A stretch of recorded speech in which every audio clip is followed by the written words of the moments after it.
Uma das poucas coisas que são unânimes para os fãs de Star Wars, assim, uma coisa que une o fandom, eu acho que 100%, tá bom, nada é 100%, mas vamos fingir que sim. É o filme Rogue One, que já é da era pós-Disney, mas eu acho que faz um trabalho excelente mesmo sendo um filme com vários problemas de produção, troca diretor, troca roteirista, todo remendado lá no final da edição, mas é um filme que funciona 100%. Eu acho que é um dos melhores filmes de Star Wars ever, assim, tipo, que já foram lançados. E sempre que alguém assiste Rogue One, fica com uma dúvida relacionado ao personagem Chirrut. Afinal, esse personagem, né, o Chirrut, ele tem acesso à força, ele é um Jedi, que parada é essa? Porque tem alguns momentos do filme que parece que ele tem acesso à força. Aquela hora onde ele atira no Caçatai com o arco, e tipo, o Caçatai tá passando aqui, ele ouve e atira, cara, dá pra passar facilmente que esse cara tem acesso à força, mas eu vou te explicar tudo isso nesse vídeo, tá? Se é Jedi, se não é, se tem acesso à força, se não tem, fica até o final do vídeo então. E antes também, deixa eu dar mais um recado. Se inscreve no canal se você não for inscrito, tá bom? E também me segue nas redes sociais que eu vou deixar aqui na tela. Me segue no Twitter, no Instagram e também na Twitch que eu vou deixar aqui na tela e também na descrição do vídeo, fechou? Lá no filme Rogue One, nós acompanhamos o grupo de rebeldes que roubam os planos da Estrela da Morte. Planos esses que a Leia coloca no R2-D2 lá no começo do primeiro filme lançado, lá em 77, que depois seria recolocado ali como episódio 4, Uma Nova Esperança. Em Rogue One, somos apresentados a um personagem super interessante e misterioso, chamado Chirrut Îmwe, um monge guerreiro cego, interpretado pelo Donnie Yen, que é um excelente ator e artista marcial. Assiste Ip Man, cara, que é o filme que, né, não vou te dar spoiler, mas ele tá muito bem, o Donnie Yen tá muito bem lá, e aí você vê o porquê que chamaram ele pra fazer o Chirrut, e deu muito certo. Vamos lá, vou precisar dar uma volta, mas calma lá que vai fazer sentido no final do vídeo, tá? Mas parece que não, mas vai fazer sentido, tipo, vamos viajar agora. Os Jedi que nós conhecemos lá na trilogia Prequels, nos filmes 1, 2 e 3, Ameaça Fantasma, Ataque dos Clones e Vingança do Sith, eles cultuam a força, é basicamente uma religião que trabalha ali pra República e esses caras têm poderes. A força é aquilo que conecta tudo e todos, está em todo lugar e passa por todos os seres vivos. Basicamente é uma energia que rege o universo, que está em todo mundo e que criou tudo e está em todos nós. É a comparação mais lógica com Deus e qualquer outro tipo de símbolo, né, melhor falar assim. Os Jedi, eles têm alta contagem de midichlorians. Midichlorians são células da força, mais precisamente formas de vidas microscópicas que viviam dentro das células, que era responsável por fazer essa ligação da força com os corpos. Então, quanto mais midichlorians você tem,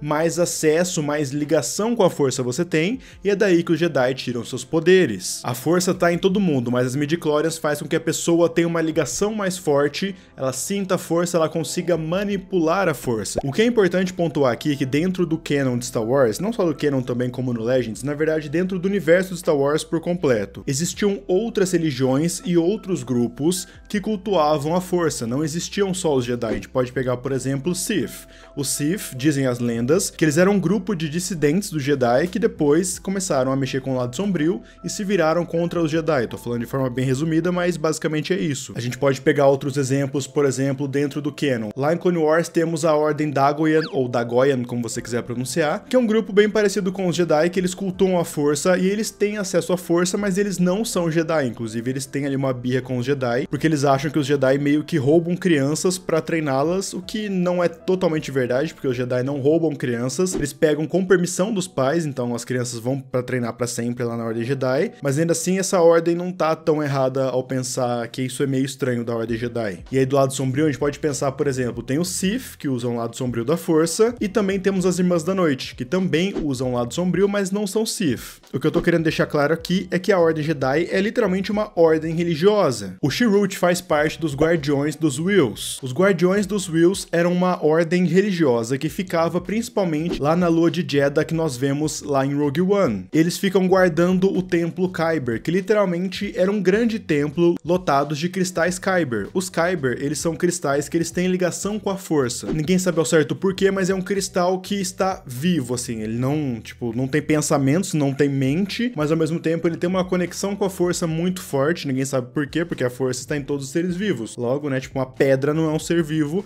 mas esse cristal é. E o Templo de Kyber era um templo lotado disso, só que pertenciam aos Guardiões. Os Guardiões e os Jedi, eles coexistiam de maneira pacífica. Inclusive lá no guia visual de Rogue One, eles falam que existem pessoas dentro do universo de Star Wars, estudiosas assim da Ordem Jedi e dos Guardiões, e eles meio que não sabem quem influenciou quem. As duas ordens são parecidas, inclusive, segundo as lendas, vêm da mesma fonte, mas eles não sabem quem começou começou primeiro, se foram os Guardiões que cresceram primeiro, depois a Ordem Jedi virou ali um braço, depois virou outra coisa, se na verdade os Guardiões vieram da Ordem Jedi e acabam tendo quase a mesma função, né? Os Guardiões, eles guardam o templo e eles estão passando ensinamentos e coisas assim pras pessoas, sobre luz, sobre, sei lá, bondade, eu estou com a força está comigo. Ah, inclusive, esse lema, né, eu estou com a força está comigo, é muito parecido com que a força esteja com você, porque literalmente eles vieram da mesma fonte, né? Tipo, as religiões são muito parecidas. Os Guardiões eram monges guerreiros, mas eles ficavam mais na parte de monge do que a Ordem Jedi, que começaram a virar só guerreiros com o passar dos anos. No conceito original, nas primeiras ideias de George Lucas, a força não existia, na verdade eram os Whills. Os Whills seriam deuses, assim, seria tipo uma espécie de energia, tá, Deus eu acho que encaixa bem, que estariam vendo / contando a história de Luke, Leia, Estrela da Morte, e depois o George Lucas mudou isso para a força. Então o que era Whills depois se tornou a força. Então esse termo Whills foi resgatado pela Disney ali para fazer parte da cronologia nova com Rogue One. Durante o período imperial, o Império acabou com o Templo Kyber, porque eles precisavam do cristal para fazer a Estrela da Morte, para fazer o raio da Estrela da Morte no caso. Então o Império só olhou para a Lua de Jedha, olhou e falou assim: cara, tem um templo aqui chamado Templo Kyber.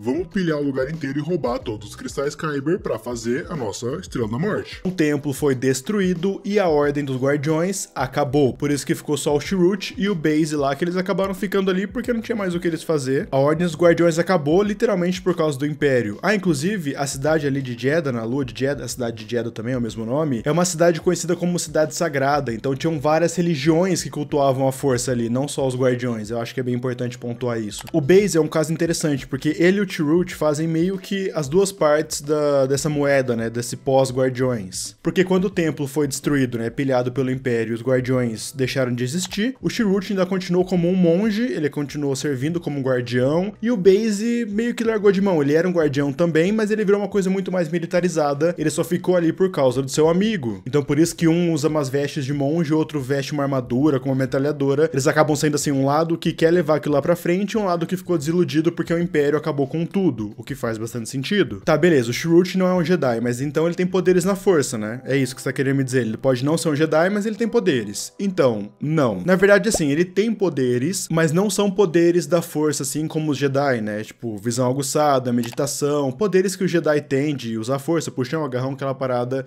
que a gente conhece bastante. Oficialmente, dentro do canon, o Chirrut não tem acesso nenhum à força. Ele conseguiu esses poderes, que não são bem poderes, treinando muito artes marciais. Isso é uma coisa que eu acho que espelha muito do nosso mundo, né, do nosso universo, onde aquela galera que faz, sei lá, 30 anos de Kung Fu, o cara é muito mais forte, o cara respira muito melhor, tem uma condição física muito melhor. É basicamente essa ideia que agora é aplicada no Chirrut. O Chirrut pratica uma arte marcial chamada Zamashiwo, uma arte marcial nativa da Lua de Jedha, por isso que pouca gente conhecia, era uma coisa muito ali do lugar. Claro que se você chegasse lá e pedisse, eles ensinavam, inclusive no livro do Guardiões dos Whills, né, esse livro aqui que eu vou deixar aqui na tela. O Chirrut tá ensinando um Rodiano que quer aprender, que sempre foi apaixonado por artes marciais, e o Chirrut vai lá falar: tá bom, vem aqui todo dia de manhã que eu te ensino aqui na frente do templo. Fechou, da hora. O Chirrut era um monge muito da hora. Eu acho isso bem interessante de ser pontuado. Essa arte marcial permitia que a pessoa conseguisse alterar a sua frequência cardíaca e a sua ingestão de oxigênio, e todo esse controle da respiração aguçava os sentidos e aumentava a força do usuário, lhe dando o quê? Superpoderes.